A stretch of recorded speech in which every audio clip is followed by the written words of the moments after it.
Está no ar o Lições da Bíblia, o nosso encontro semanal de estudo profundo da Palavra de Deus. E hoje vamos seguir em nossa jornada pelo tema do amor e da justiça de Deus e vamos nos concentrar nos mandamentos do Senhor para a nossa vida, que exigem nada mais, nada menos do que amor, porque Ele nos ama e espera que também nós o amemos. É sobre isso e muito mais, o Lições da Bíblia que está começando agora.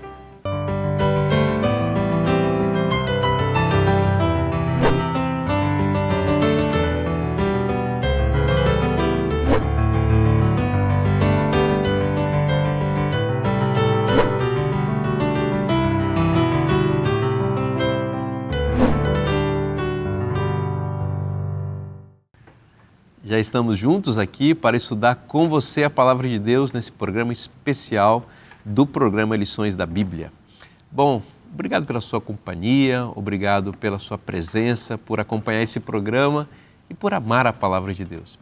Eu também estou aqui com os meus amigos que ao longo dessa temporada inteira estão conosco para estudarmos esse tema tão especial que é o amor e a justiça divina. Professora Karina, seja bem-vinda mais uma vez. Muito obrigada. Uma alegria estar aqui.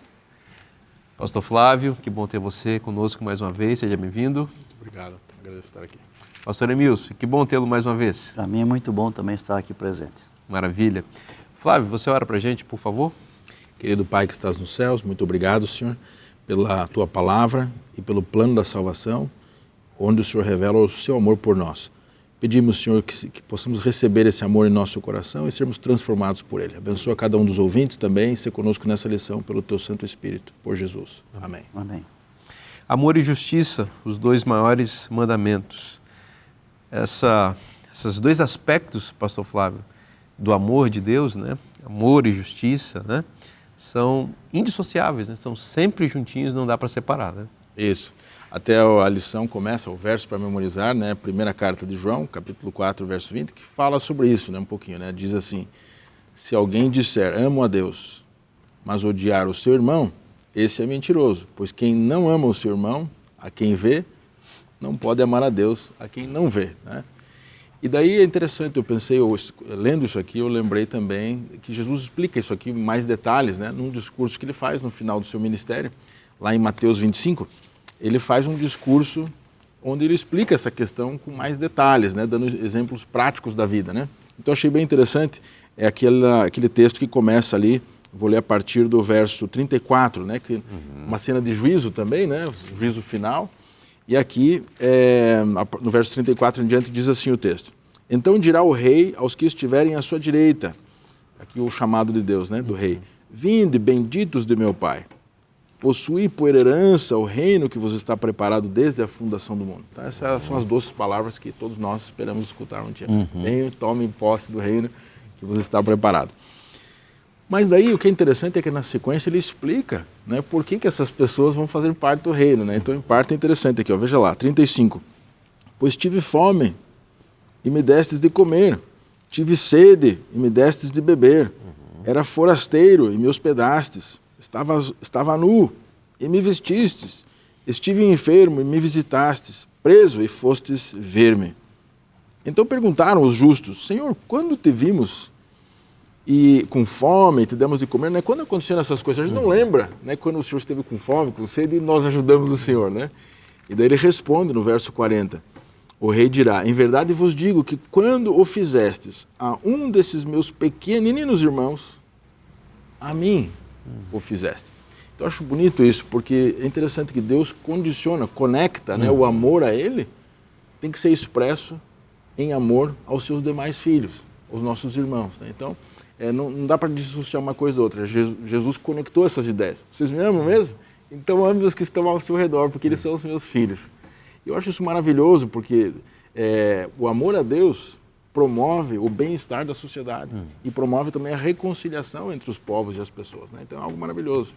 Precisamos do amor a Deus, né? Exatamente. Porque isso resolve os problemas do mundo. E aí, pastor Emilson? Bom, aqui nós temos, nesse estudo da lição, a interpelação de um intérprete da lei, que foi a Jesus, e perguntou publicamente para ele, isso está em Mateus 22, verso 36 em diante, qual é o grande mandamento na lei? E Jesus respondeu. Algumas vezes Jesus não respondia. Quando Jesus via que quem estava perguntando não era sincero, ele não respondia. Ele lançava outra pergunta. E tu o que dizes? Mas aqui ele está respondendo, então parece que havia sinceridade da parte daquele homem. Ele disse assim, Jesus respondeu, amarás o Senhor teu Deus de todo o teu coração, de toda a tua alma e de todo o teu entendimento. Este é o grande e primeiro mandamento. O segundo, semelhante a este, é amarás o teu próximo a ti mesmo. Desses dois mandamentos dependem toda a lei e os profetas. Então, alguns podem ver aqui dois amores, amor a Deus e amor ao próximo. Mas, na verdade, o texto tem três amores, né? Porque é para amar o próximo como a nós mesmos. Então, amor a Deus, ao próximo, mas a gente mesmo. Tem algo de errado conosco se nós não amamos a nós mesmos.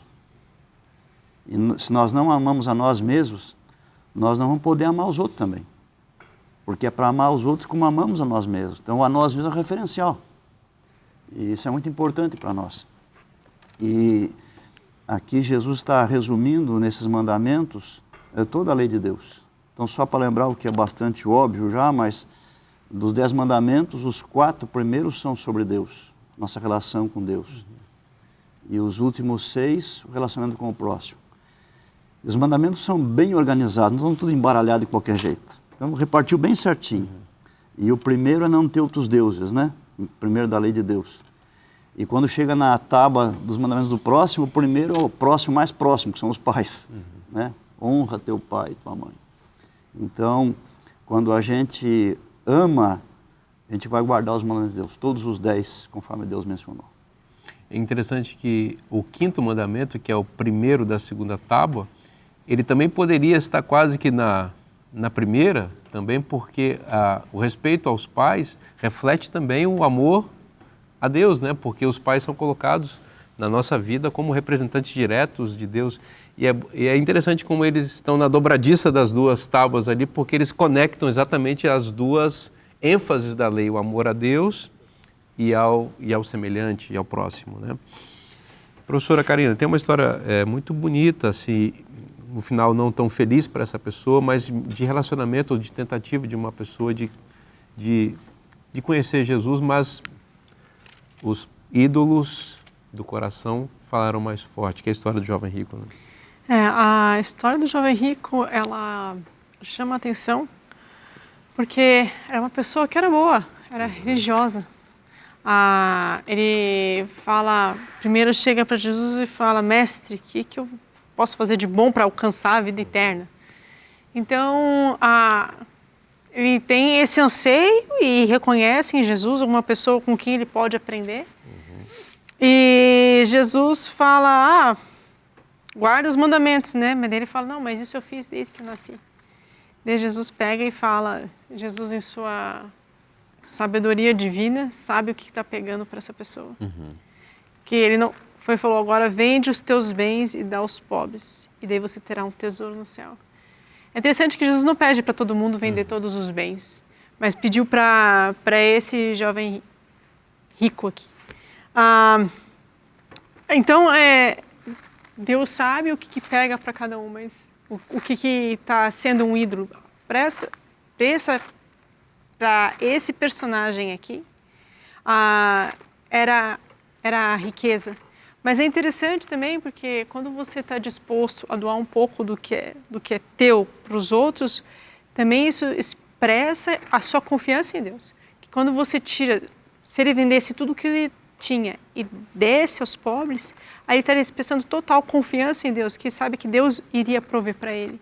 Então, quando nós ajudamos os outros em sacrifício próprio, também isso, quando a gente demonstra o amor com o ajudar o próximo, isso também demonstra que nós confiamos em Deus, demonstra o nosso relacionamento com Deus, porque a gente tem que confiar que Deus vai prover e vai multiplicar o que tiver, que nós tenhamos na mão. É significativo que o diálogo deles vai girar em torno da obediência à lei, e Jesus cita mandamentos que estão presentes na segunda tábua da lei. Ele fala, ele perguntou quais mandamentos, né? O jovem perguntou. Jesus respondeu no verso 18, não matarás, que é o 6º mandamento, não adulterarás, que é o 7º, não furtarás, que é o 8º, não dirás falso testemunho, que é o 9º. E depois, no 19, Jesus volta ao 5º, honra teu pai e tua mãe e amarás ao próximo como a ti mesmo. Ou seja, Jesus resumiu a 2ª tábua, mencionou todos e resumiu em amarás ao próximo como a ti mesmo. E o jovem disse, sem pestanejar, eu faço isso desde que eu nasci. Isso aí, eu tenho observado, não me falta nada, então. É interessante que ele fala, eu faço isso desde que eu nasci, mas ele guarda esses mandamentos básicos, mas a essência do mandamento, que é amar o próximo como a si mesmo, talvez ele não guardasse, porque quando Jesus chama ele para fazer na prática o que isso significa, sim, aí ele não consegue, né? Então ele falou, falta ainda uma coisa, quer dizer, faltava a essência, como você mencionou, mas aqui não está colocado os primeiros 4 mandamentos que são resumidos na frase amarás a Deus, né? E aí Jesus, ao invés de fazer a lista dos 4 mandamentos, Jesus pega a essência da primeira tábua, quando vai bem no ponto específico dele, dizendo no verso 21, se queres ser perfeito, vai, vende os teus bens, dá aos pobres e terás um tesouro no céu, depois vem e me segue. Porque Jesus percebeu que o problema dele era amar a Deus. É o problema mais básico, né? Ele amava mais os bens do que a Deus. E Jesus deu a ele a oportunidade de se livrar daquela idolatria para declarar amor exclusivo a Deus. Isso foi pesado demais para ele. É interessante que os mandamentos da 2ª tábua são mais fáceis de serem observados, né? Agora, os mandamentos da primeira tábua não são tão fáceis de ser observados. E Jesus, de serem observados, está sendo quebrado, né? Mas Jesus sabia disso. Então... Eu, quando penso essa parábola aqui, aliás, esse encontro de Jesus com esse moço, eu lembro do Evangelho aqui de Marcos. Até eu abri aqui agora, Marcos capítulo 10, no verso 21. Depois que começaram a conversa e ele falou que já tinha guardado tudo, a reação de Jesus foi a seguinte, verso 21. E Jesus, fitando-o, o amou. Apesar da resposta que ele deu, Jesus o amou, né? Isso é muito bonito. Jesus queria salvá-lo. E aí disse para ele assim, só uma coisa te falta. Jesus não está mentindo. Esse moço tinha uma vida decente. Estava tudo certo, menos uma coisa. Só uma coisa. E às vezes quando olhamos para a nossa vida, nós não temos só uma coisa. Falta muito. E tem algumas pessoas, cristãos, que têm muita coisa para ajeitar, né? Esse moço só tinha uma. E Jesus o amou. E mesmo assim, ele não foi salvo. Ele nunca aceitou a Jesus. Então aqui fica para a gente pensar também, né? Jesus disse assim, quem não entrega tudo, não pode ser meu discípulo. Não pode, não pode, não pode. Se ele não entregar tudo, não vai dar certo, né? E uma outra coisa interessante aqui, observando esse texto, é que esse moço foi a Jesus e ele foi correndo. Aqui em Marcos 10, 17, diz assim, e pondo-se Jesus a caminho, correu um homem ao seu encontro. Então, Jesus disse assim, vinde a mim. E esse moço foi, mas ele foi correndo. Que é a melhor resposta que essa? E aí tem um grande problema conosco cristãos. Hoje em dia, a gente está só dizendo que ir a Jesus é suficiente. Vai a Jesus, está tudo certo e tal. Ele foi a Jesus, mas ele não se salvou. Então, ir a Jesus é muito importante e é o primeiro passo da caminhada. Mas isso não resolve tudo. Quando a gente chega em Jesus, tem algumas coisas a mais para fazer. E aqui eu estou conectando com outro texto de Mateus 11, 28 a 30, onde tem ali 3 convites de Jesus. O primeiro é, vinde a mim, vinde a mim. Daí quando você vai a Jesus, ele diz, meu filho, que bom que você veio. Agora tem um segundo convite para você. Tome o meu jugo. O jugo de Cristo é a sua vontade para a nossa vida. É o que Ele quer da nossa vida. Então, meu jugo para você é esse. Para o moço rico, ele disse, filho, meu jugo é que você volte para casa, se desfaça de tudo para os pobres, daí vai dar certo. porque aquilo era a idolatria dele. Né? E depois que a pessoa faz isso, tem um terceiro convite. Venha, aprenda de mim e anda comigo. Né? Então, é importante ir a Jesus, mas a gente tem que também aceitar o jugo, a vontade dele para nós. E a vontade é representada na sua palavra, na sua lei para nós. Ali está a vontade dele para a nossa vida. E algumas pessoas não querem isso, né? Querem ir apenas a Jesus, ter essa experiência linda. Esse jovem ficou impressionado com a atitude de Jesus com as crianças, né? Ele estava observando à distância e viu um mestre tão diferente e percebeu que Jesus realmente tinha uma mensagem de salvação, de vida eterna, e ele decidiu ir. Mas como o pastor Emilson colocou, não adianta apenas ir a Cristo, é preciso tomar as decisões necessárias, aquelas que Jesus coloca diante de nós. É interessante que a lição ela coloca que o que Jesus pediu para o jovem rico, tem uma citação de Ellen White, que ao Jesus pedir para o jovem rico vender tudo e dar aos pobres, não era um pedido do nada. É porque Jesus sabia que agora essas riquezas estavam diminuindo a força e eficiência moral dessa pessoa. Então, ou seja, Jesus estava querendo fazer uma coisa para ajudar o jovem rico também. Não era do nada, não era sem razão. Deus sabe que cada um precisa para você ser mais forte, mais eficiente moralmente. E ali que ele pediu para esse jovem rico. Uma passagem de Jesus, que ele estava indo para Jerusalém, e aí uma multidão o seguindo, e aí de repente ele para, olha para trás e diz para eles, olha, se vocês não... E a palavra é forte, né? A palavra, se vocês não odiarem pai, mãe, filho, filha e qualquer outra coisa, e não me amarem, vocês não podem ser meus discípulos. É aquela frase que eu estava dizendo. Claro que Jesus não está dizendo para a gente odiar nossos pais e mães, é só que ele estava comparando o amor a ele e as outras coisas, que o nosso amor a Deus tem que ser tão grande, tão grande, tão grande, tão grande, que em comparação, por exemplo, aos amores lícitos mais importantes que nós temos, esses amores parecerão ódio diante do amor que a gente tem a Ele. É mais ou menos essa a ideia, para destacar o quanto deve ser o nosso amor a Ele. Veja, muitas pessoas não vão perder o céu porque amaram demais seu pai, sua mãe, seu filho, seus cônjuges. Ou seja, não vão perder o céu pelos amores lícitos. Vão perder o céu por amores ilícitos, ou seja, por amar prazeres, coisas ruins. Então Jesus coloca o sarrafo lá em cima, né? Tem que amar Deus demais.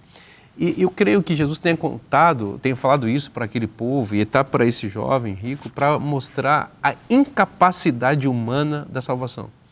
É para a gente se deparar com essa situação e dizer, eu não consigo. É verdade. Eu olho para o meu filhinho, por exemplo, de 2 anos, eu falo, mas como que eu posso amar mais a Deus do que a Ele?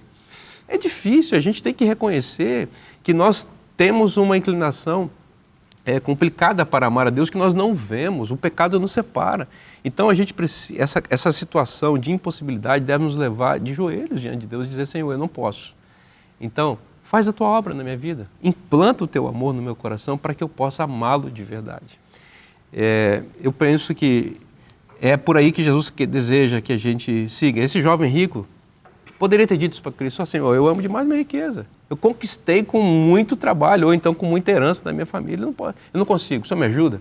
Eu tenho certeza que Jesus o ajudaria. Vamos fazer um breve intervalo, não sai daí, o programa volta já já.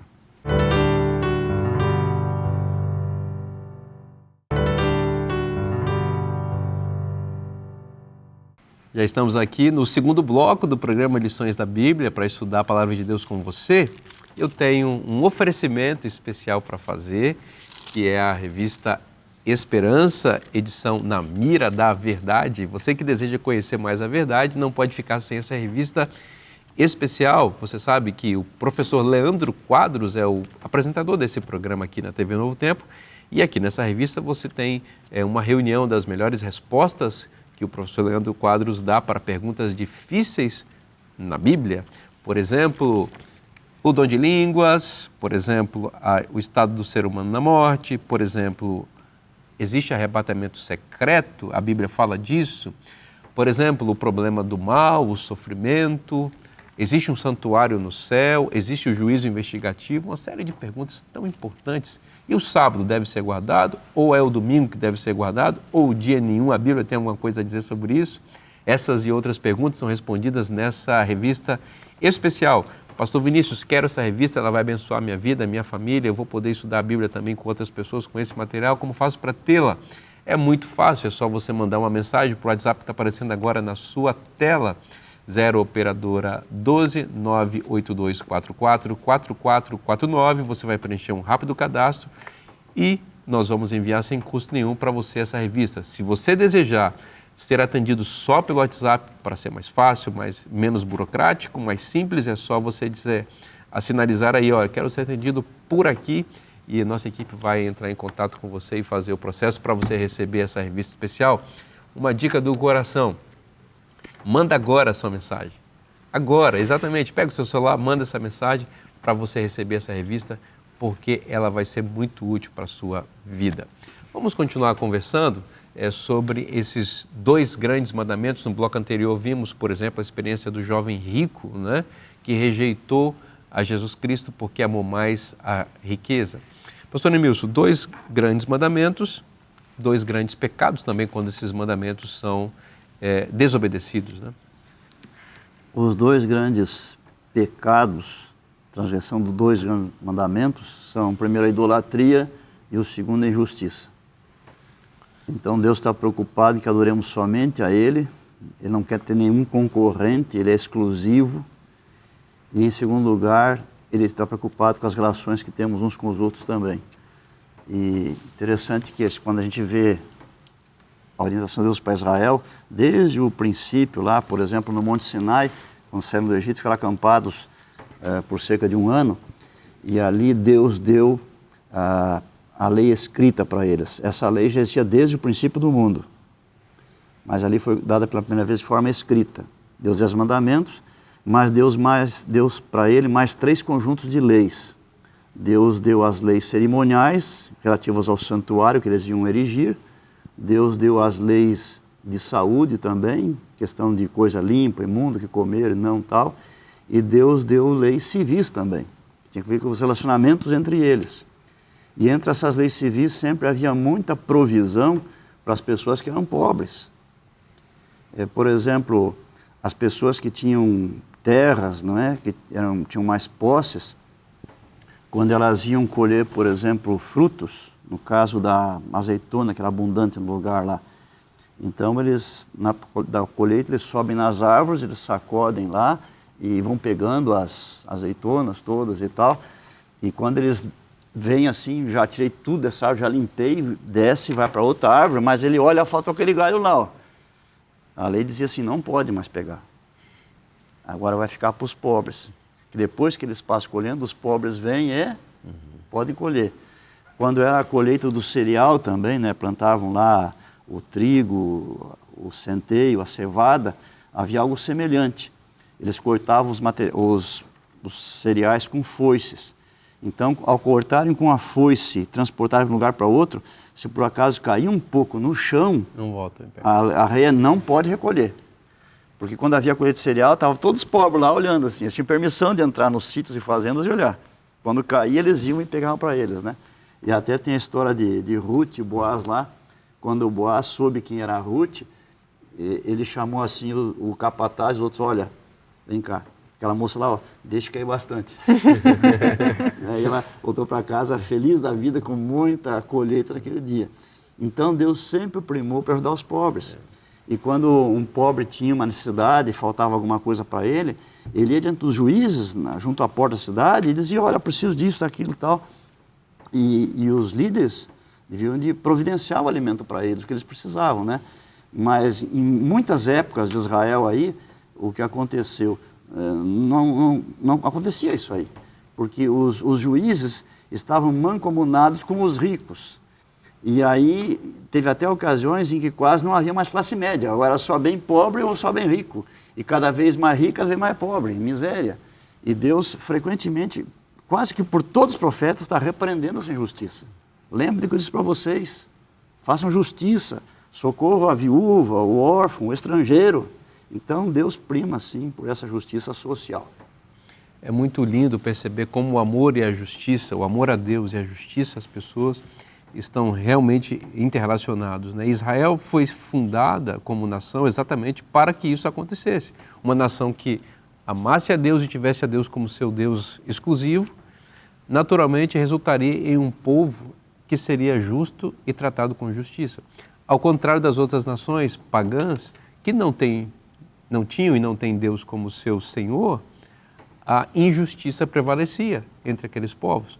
E nós percebemos hoje, mesmo nesse mundo secularizado em que nós vivemos, em que as nações que mais se aproximam da revelação bíblica, elas são as nações em que há mais justiça social entre elas. É claro que nós estamos muito distantes dessa realidade bíblica, nós não vivemos mais uma teocracia, mas nós vivemos num mundo em que os valores bíblicos de alguma maneira estão permeados. Quanto mais perto da revelação bíblica, quanto mais perto, portanto, do amor a Deus, mais justiça. Quanto mais distante, mais injustiça. Por exemplo, nós vemos muitas nações em que os direitos de órfãos, viúvas, mulheres, crianças são completamente desrespeitados, enquanto que as nações cristãs mais próximas à revelação bíblica defendem esses direitos, né? O cristianismo, na verdade, foi uma grande revolução social no mundo. Quando se aplicou, houve justiça, né? E também há um risco também nesse aspecto, que é o seguinte: faz alguns anos, há vários anos, costume-se ouvir no meio cristão a expressão evangelho social. Exato.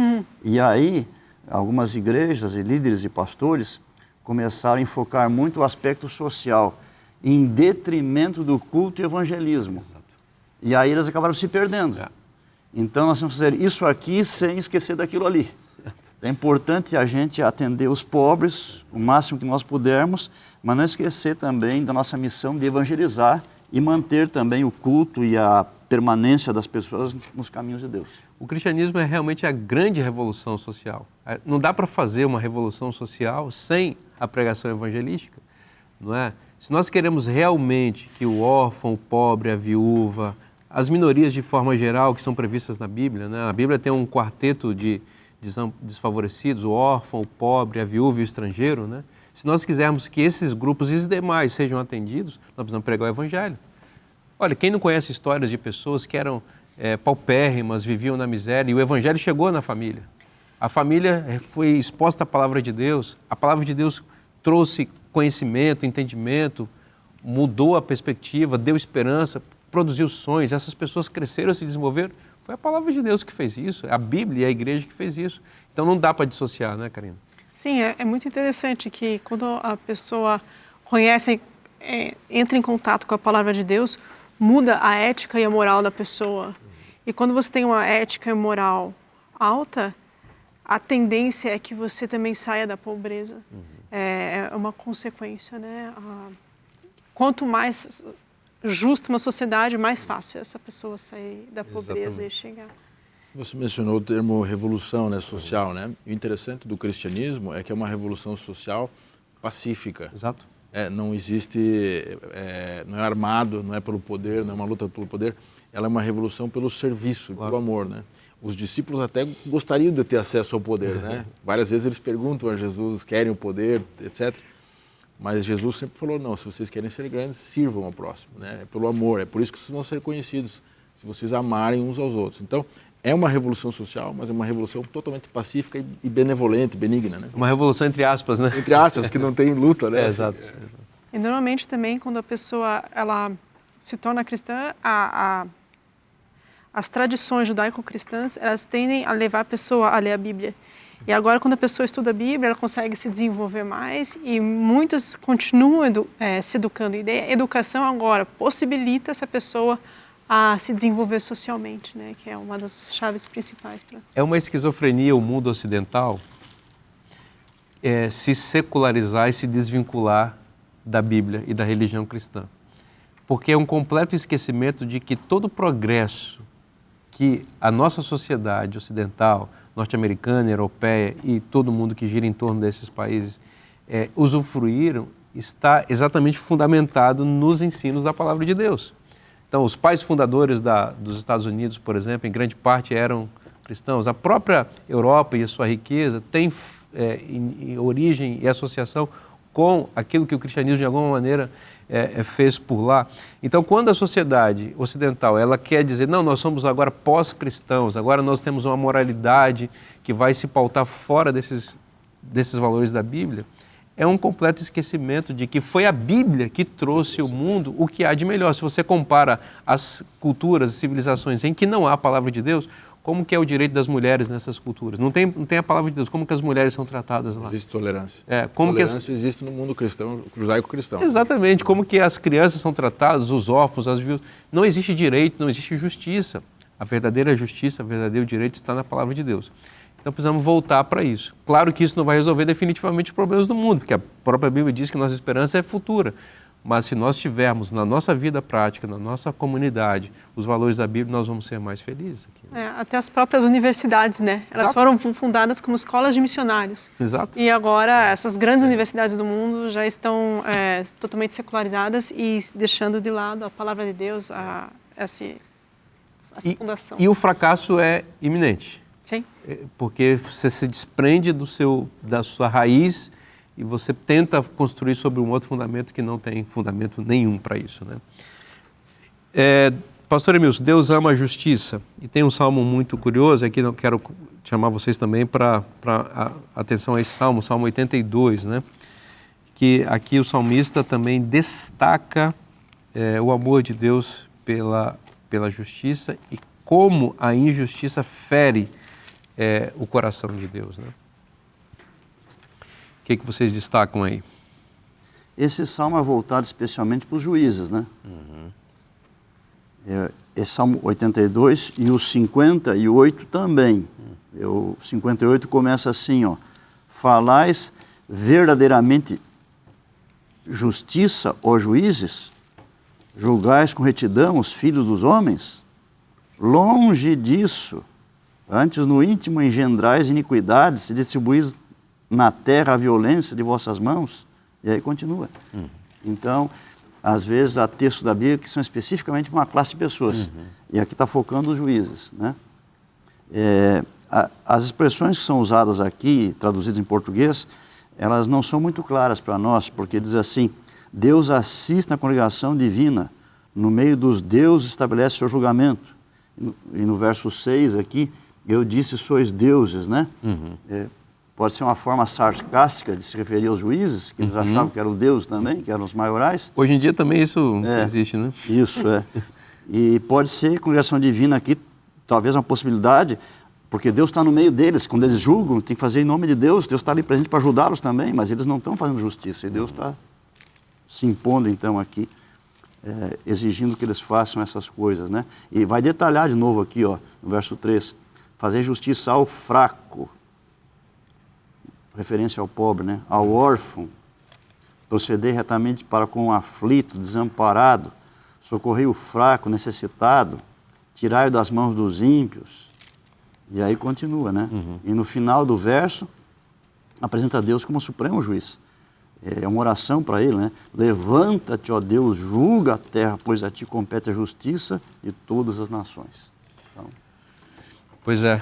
E aí o verso 2, essa pergunta, né? Até quando julgareis injustamente e tornareis partido pela causa dos ímpios, né? É uma coisa que realmente, Karina, aflige Deus, essa balança injusta, né? Esse favorecimento, a corrupção.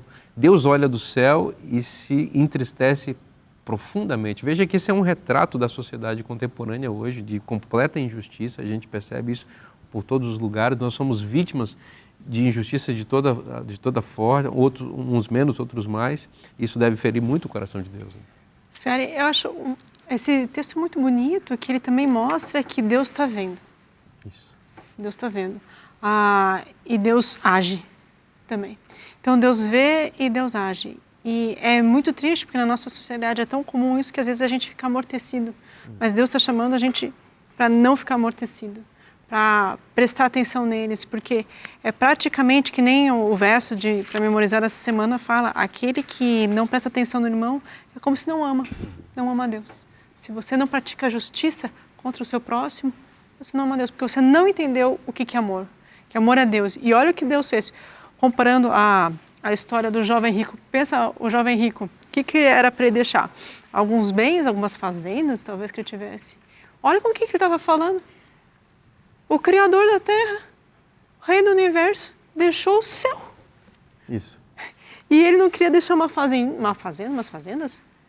Olha o contraste, né? Então, para a gente ver o que é justiça, o que é amor, a melhor forma é olhar para a cruz, olhar para Jesus, que daí a gente consegue ter um balanço. Se Jesus está me pedindo alguma coisa, estou sentindo que Deus está me chamando para alguma coisa, e eu estou batalhando dentro de mim, faço ou não faço, vamos olhar para a cruz, que daí a gente consegue ganhar força. E aqui o profeta Miqueias também, né? Aliás, Miqueias era um grande defensor dos pobres. Sim. O profeta que a ênfase dele é a justiça social. E aqui no capítulo 6, verso 8, ele tem uma pergunta e uma resposta, né? Miqueias 6, 8. Falando sobre Deus. Ele já mostrou a você o que é bom. E o que o Senhor pede de você? Quer dizer, o que Deus quer da gente, né? E vem um resumo aqui. Olha que a primeira coisa, que pratique a justiça, ame a misericórdia e ande humildemente com o seu Deus. Então, a relação com o semelhante com Deus, desse jeito. Pratiques a justiça, né? Ou seja, não só conhecer a justiça, tem que praticar, né? Ames a misericórdia, ou seja, não só conhecer a misericórdia ou praticá-la, tem que amar fazer isso. É diferente, veja que ele eleva, né? E aí na última parte ele diz como fazer isso, né? Anda com Deus, com humildade, você vai fazer essas coisas. A gente vai fazer um intervalo bem rapidinho, não sai daí, o programa volta já já.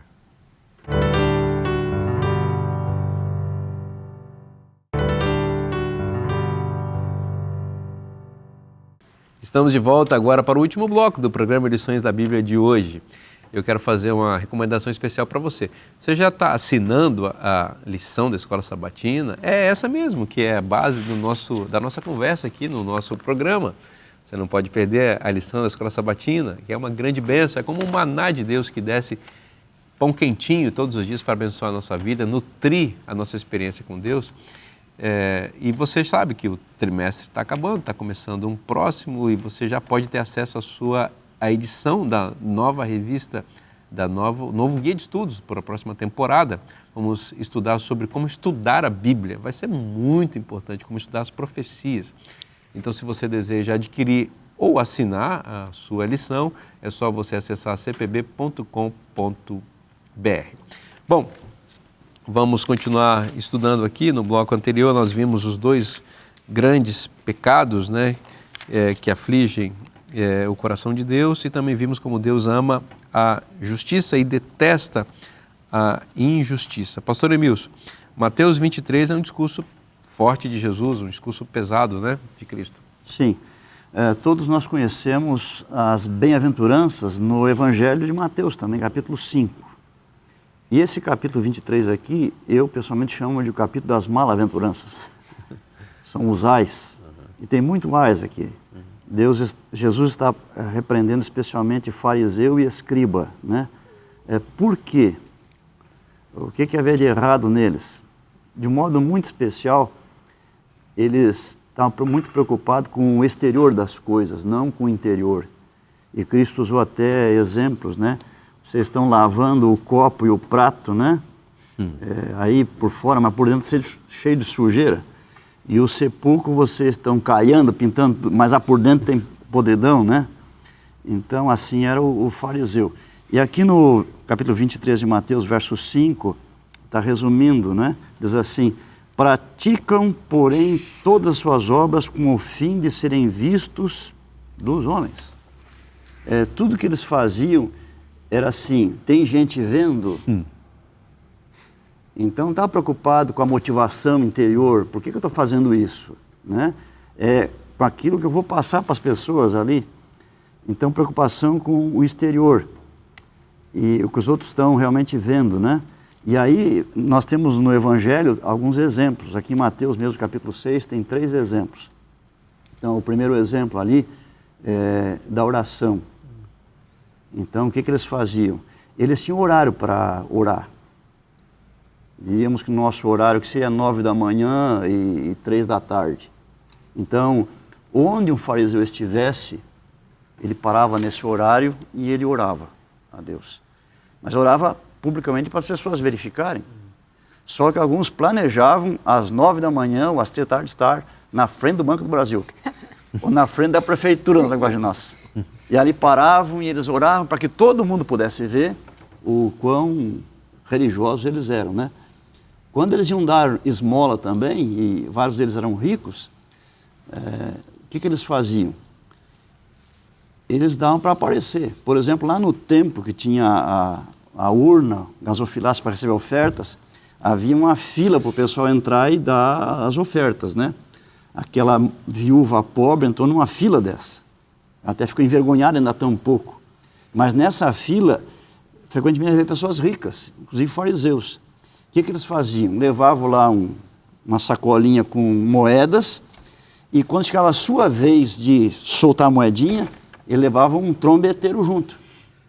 E aí dá uma cutucada, dá um barulho lá, todo mundo, o que está acontecendo? Então, quando olhavam lá, ele soltava a pimba. Todo mundo está vendo que ele é, né? E quando jejuavam, o fariseu jejuava religiosamente 2 vezes por semana.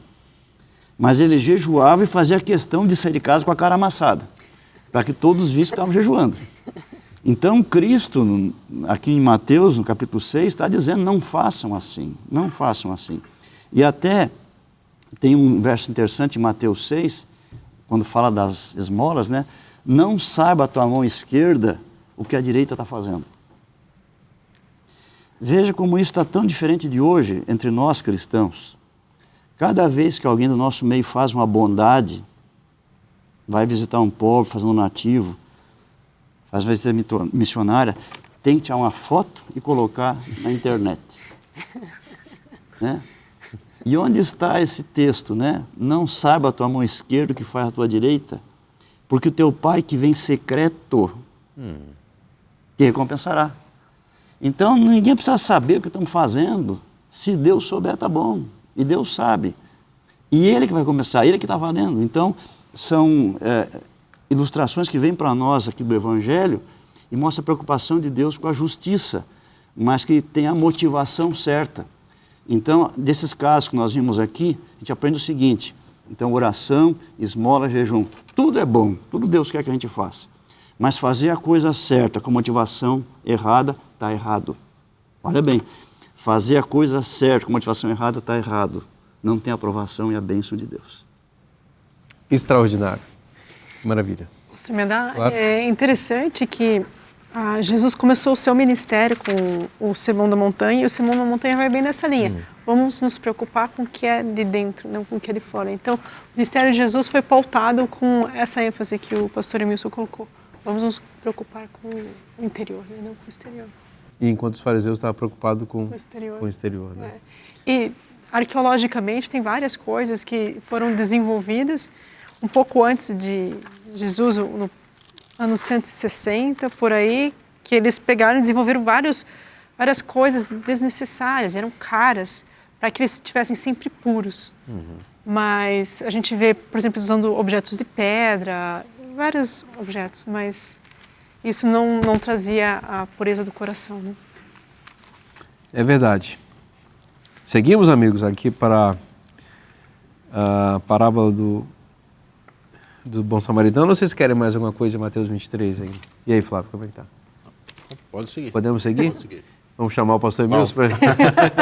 Pastor Emilson, a gente quer ouvir a parábola do bom samaritano. Sim, eu aprecio muito essa parábola, né? Ela está somente em um lugar da Bíblia, que é no Evangelho de Lucas, né? Aliás, Lucas tem algumas coisas que, embora ele não tivesse sido discípulo, nem conhecido a Jesus, ele colocou no Evangelho algumas coisas fantásticas que não tem nenhum outro lugar da Bíblia. E essa parábola aqui é uma delas, né? A pesquisa dele foi boa, né? Foi Como boa. ele mesmo diz, né? Bom, Jesus está num certo dia pregando e aí ele é interrompido também. Alguém se aproxima dele, de novo é intérprete da lei, e conversa com ele o que fazer para dar a vida eterna, tal.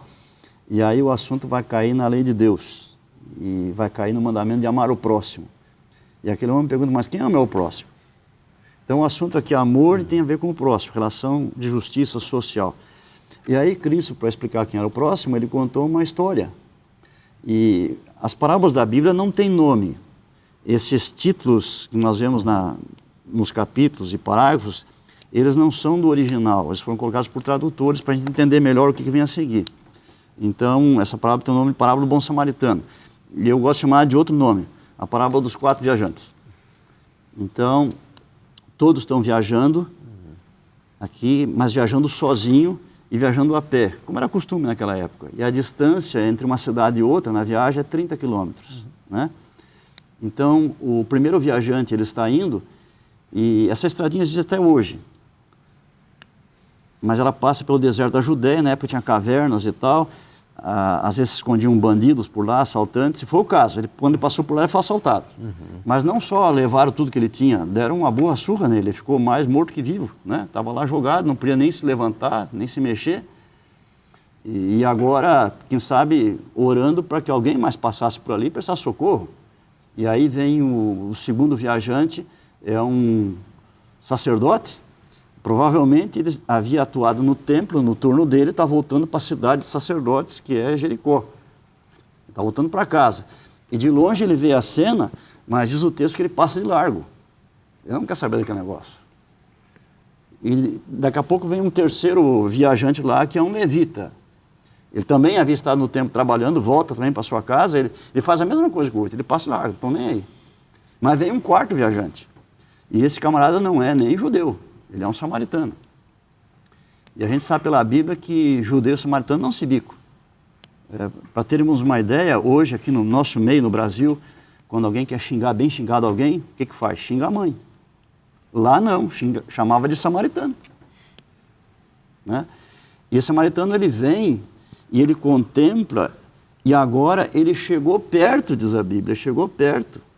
E agora tem algo interessante que muda tudo, diz assim, e ele se encheu de compaixão. E agora o resto da história é porque ele se encheu de compaixão. Mas a compaixão não é só um sentimento, né? O que ele fez? Desceu do seu animal. Ele vir de jumentinho indicava que não era qualquer um. Ele tinha posses. Somente a pessoa com posses ia ter um jumento para viajar. Desceu do animal, foi lá, desvirou o homem. E aí ele trazia comida para a viagem, dentro da comida havia também ali um ingrediente que era o azeite, o outro era o vinho. E na época em que não havia hospital, farmácia, clínica, usavam o vinho para limpar a ferida e o azeite para suavizar a dor. E ele usou aquilo ali naquele camarada. E pegou ele, colocou em cima do jumentinho, foi levando, né, com cuidado para não dar muito solavanco. Chegou na primeira estalagem, ele alugou lá um quarto, passou a noite cuidando do outro. No dia seguinte tinha que ir embora, o outro melhorou um pouquinho, pagou a sua diária do outro e disse para o dono do hotel, né? Você me conhece, quando eu passar aqui de volta eu acerto, pode cuidar dele quando eu precisar aí, que põe na minha conta, na volta eu acerto tudo. Então, aqui a gente tem muitas lições, né? Para a gente aprender. Uma primeira lição seria que o bom samaritano representa Cristo. Quando Cristo nos viu assaltado pela quadrilha do mal, que nos prejudicou, tirou o que era nosso, nos deixou, né, mais mortos que vivos aí, ele não passou de largo. Ele se aproximou, se interessou, veio e fez o que podia para nos salvar. Mas as lições contadas por Jesus aqui, principais, têm a ver com o relacionamento entre nós mesmos, seres humanos, né? E aqui eu gosto de pegar esse primeiro viajante como o eixo da história. E os outros, todos os personagens, como se relacionaram com ele. Então tem 3 grupos de pessoas. Primeiro tem o grupo dos assaltantes. Qual é a filosofia de vida deles? Qual é digamos assim, o que mais comanda a vida deles? Que é seu é meu. É a cobiça. A cobiça. Então é basicamente assim, o que é meu e o que é seu vai ser meu se eu tomar de você. E quanta gente no mundo hoje, às vezes gente boa também, que pensa assim, né? O que é meu, o que é seu vai ser meu se eu tomar de você. O segundo grupo são os religiosos, sacerdote levita. Então, eles tinham também o seguinte pensamento, indiferença. O que é meu e o que é seu vai continuar a ser seu se você puder defender. Né? E aí, talvez, nós, na maioria, estamos nesse grupo aí, indiferentes quanto os outros. A gente cuida do que é nosso, quando muito da família, e o resto, a gente não se envolve. infelizmente, é a indiferença. E o terceiro grupo é representado pelo samaritano. E a motivação dele não é a cobiça como a dos outros, nem a indiferença, mas é o amor. Porque a palavra foi contada por causa disso, o amor ao próximo. E a filosofia dele é a seguinte: o que é seu é seu. E o que é meu vai ser seu se você precisar para salvar a sua vida. O meu jumentinho, meu azeite, meu vinho, minha força, o meu dinheiro, meu tempo, vão ser seus se precisar para salvar a sua vida. Então Cristo contou a história e depois disse para aquele homem lá: vai tu e faz o mesmo. É muito lindo isso, né? E é curioso também que ele tenha usado o azeite e o vinho, né? Que são dois itens sacerdotais, né? Passou um sacerdote e o levita, provavelmente tem usado isso no templo, não percebendo o significado daquilo lá, enquanto o samaritano rejeitado foi o verdadeiro sacerdote dessa história, por isso que ele pode representar a Cristo. Nós somos chamados a ser como Jesus, a praticarmos a justiça de Cristo, para que as pessoas também sejam abençoadas. Aquilo que é nosso, Deus nos deu para compartilhar com aqueles que precisam. Se eles precisarem ser salvos, nós podemos ajudar e podemos participar. Esse é o nosso chamado, essa é a nossa vocação. Esse chamado está na Bíblia, esse está na Bíblia, é bom para você. Eu espero você na próxima semana. Que Deus te abençoe muito. Um forte abraço e até semana que vem.